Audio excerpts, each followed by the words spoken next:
Je souhaite aussi rappeler à tout un chacun que la lutte contre l'impérialisme doit être donc intégrée dans nos gènes maintenant. Ça doit être une lutte qui se mène de façon implacable et tous les jours. Parce que beaucoup de gens n'ont pas compris ce que c'est que cette lutte jusque-là. Nos vaillantes forces combattantes sont sur le terrain. Ils mènent le combat contre les valets manipulés, ces criminels qui écument nos campagnes tous les jours et tiennent bon pour amener la paix dans notre cher Faso.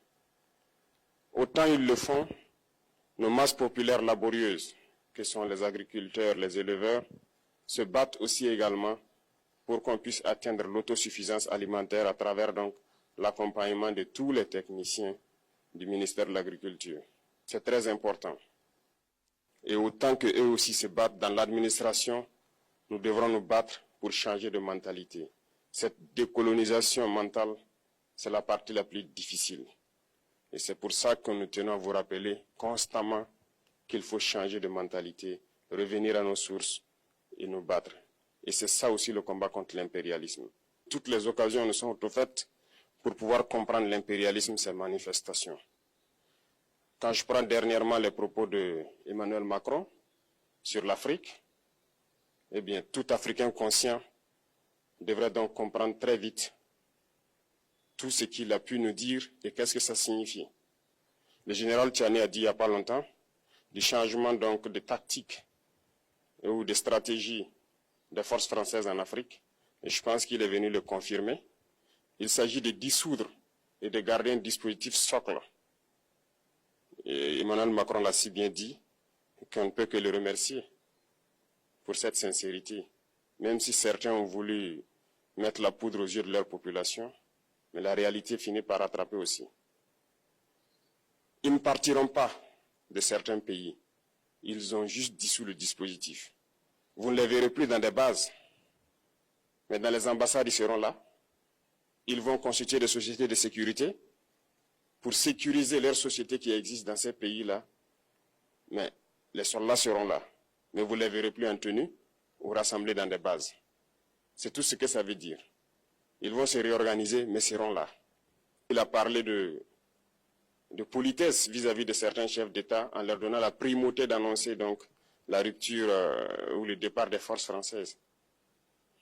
Ça nous importe peu, on peut dire, mais tout ce que nous savons, c'est que si vous voulez une rupture avec ces forces impérialistes, c'est simple, on dénonce les accords.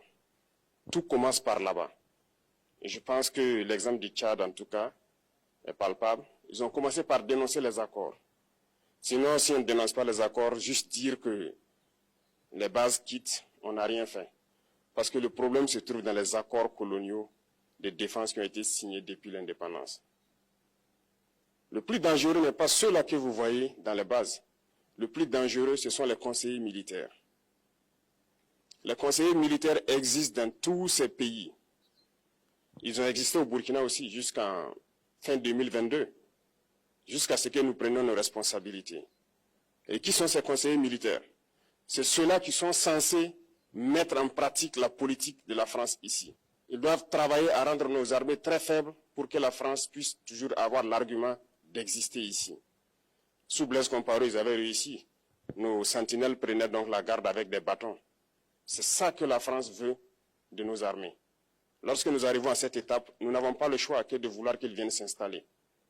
Mais l'armée burkinabé a réussi à un moment donné à se débarrasser des conseillers militaires.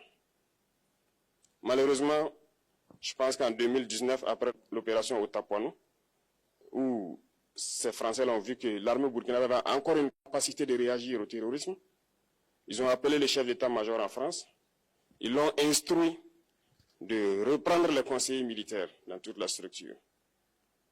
Eh bien, il n'a pas accepté, mais au retour au pays, les politiques l'ont instruit d'accepter les conseillers militaires.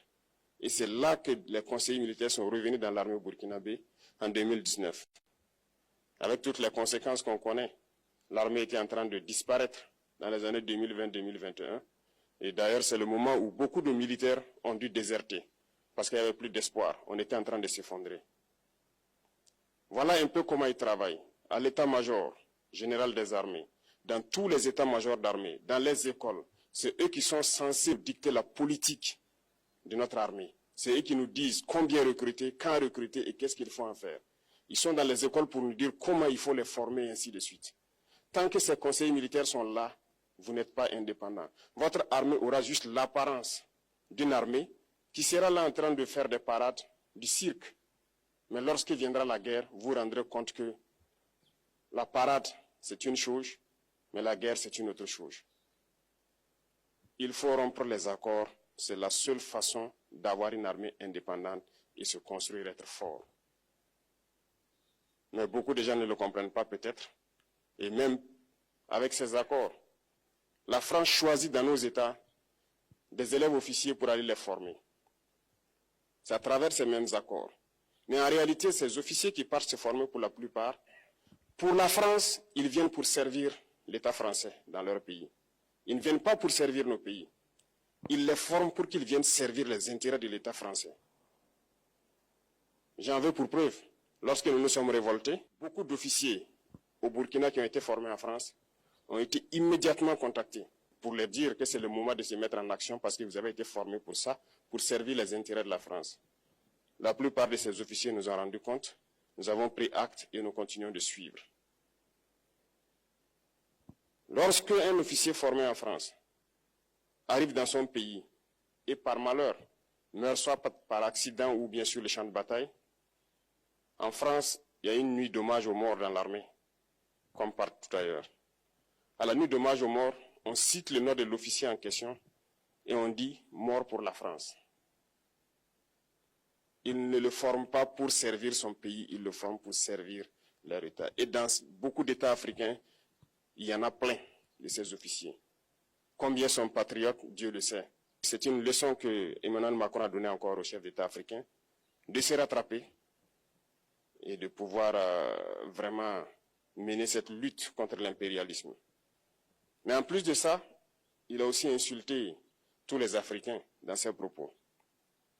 Il y a une partie qui a retenu mon attention, là où il parlait d'ingratitude, et que l'ingratitude est une maladie non transmissible aux humains. Lui, il est humain, notre ingratitude n'est pas transmissible à lui. Voilà comment ce monsieur voit l'Afrique, voit les Africains. Nous ne sommes pas des humains à ses yeux. Peut-être que c'est lui qui n'est pas humain, il ne se met pas dans la classe des humains. Mais s'il y a bien un ingrat, c'est bien lui. Je pense que s'il n'est pas athée et qu'il prie, à chaque matin qu'il se réveille et qu'il prie, il devrait aussi prier les Africains. Parce que c'est grâce à nos ancêtres qu'il existe aujourd'hui une France. Il devrait nous prier. À ses yeux, nous ne devons pas être des humains, nous sommes plus que des humains. Ce sont des messages très forts qu'il passe. Moi, je pleure le peuple français. Mais quand même, il est bien pour l'Afrique. Il est un mal nécessaire pour nous. Ceux qui veulent se réveiller, se réveillent. Ceux qui ne veulent pas se réveiller, comme on le dit, on ne peut pas réveiller quelqu'un qui ne dort pas. Les Africains doivent se réveiller. Nous devons travailler à être indépendants, à faire au moins ce que nos peuples connaissent le bonheur. Et la lutte contre l'impérialisme, c'est ça. Il faut décoloniser les mentalités, prendre en compte toutes ces données-là, parce que le monde nous donne tellement d'exemples à voir.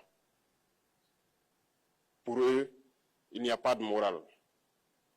Ils peuvent vous désigner aujourd'hui terroriste, mais demain, vous êtes un héros, par leur simple bouche.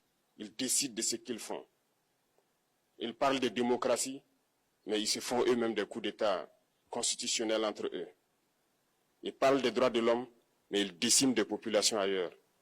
L'Africain doit se réveiller, l'Afrique doit se réveiller. Et le combat contre l'impérialisme est permanent. Et je vous invite à incorporer ce combat, à travailler en sorte que nous soyons réellement indépendants, que nous soyons autosuffisants et que nous puissions nous développer, connaître le bonheur, ce à quoi notre peuple aspire. Merci.